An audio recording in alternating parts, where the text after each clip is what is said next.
to sail for the Horn.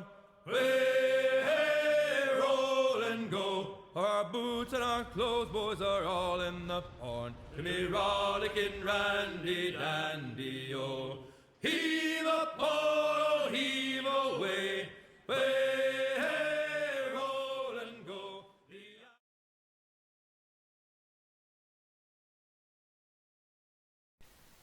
Hello and welcome back to Naval Action Basics.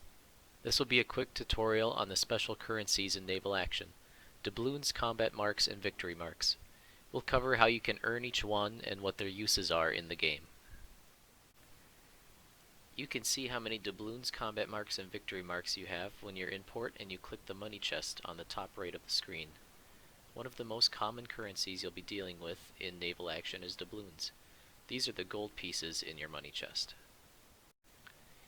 Doubloons are needed to teleport between your outposts, to purchase blueprints and books in the Admiralty store, to invest into port infrastructure, to produce certain ship upgrades, and to build larger ships that are 4th rate and higher.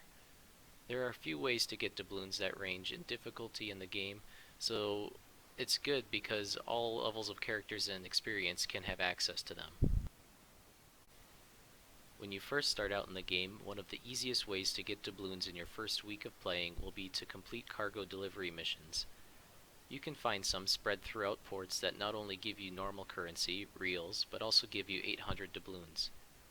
As you can see, this mission will ask you to deliver a cargo load to Mysteriosa for 49,000 reals and 800 dubs. You're going to need a trader's break in order to do this for the cargo space. Another way you can get doubloons is by making sure you're running the events during the week. When you're in port, go to the Quests tab, and then click on Events. This week, there's an event for a 7th rate ship. So you'll want to click the blue Accept button in order to enable it. These events keep track of your first 10 kills in the required ship class, and you'll get higher on the leaderboard the higher the enemy battle rating you sink. Now what do I mean by that? So this mission is a 7th rate mission. If I use a 7th rate to sink 10 other 7th rates, I'll end up being lower on the leaderboard than if I were to sink 10 6th rates, as they're larger, stronger ships. Then, on Monday morning of the following week, you'll get a payout in doubloons from these events based on your position on the leaderboard.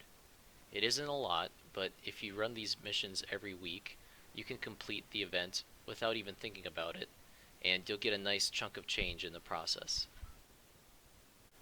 Once you get more experience in the game, you can get doubloons from sinking other players. Each time you sink a player, you should find some doubloons on their wreck. The number of doubloons depends on what rate of ship they were sailing. So sinking a player in a 6th rate will maybe give you 200 doubloons, while sinking a player in a 1st rate will give you over 3,000 doubloons. Combat marks are more valuable than doubloons and are used for buying ship permits and PvP rewards in the Admiralty store, as well as investing in port infrastructure. Each one goes a long way, and there are a few ways that you can get them. I consider two methods of acquiring combat marks. There's either passive or active. The passive method of getting combat medals is to have Hunt, Search and Destroy, and PvP missions running. Each one of these missions will give you a significant amount of combat marks when you complete it, and the missions stack to a certain extent. So as you can see, this Hunt mission tells me to sink 10 1st rates, and then I have this Search and Destroy mission which asks me to sink 6 victories, which is a 1st rate. So if I find an AI victory in the open world and sink it, it'll count towards both missions, and I can work to complete them simultaneously. The active method for getting combat marks is to go to the daily patrol zone. Every day this zone moves around the map, and you can get combat marks for doing damage to AI and players. The more damage you do, the more combat marks you earn. You can check how much damage you have done by opening up the Events tab in port and looking at the patrol event, or by hovering over the circle on the map with your mouse. It's important to note that once you enter a battle in the patrol zone, you'll not be able to escape until 20 minutes into the fight, and the battle zone or the map ends up shrinking throughout the battle. It ends up being a fight to the death.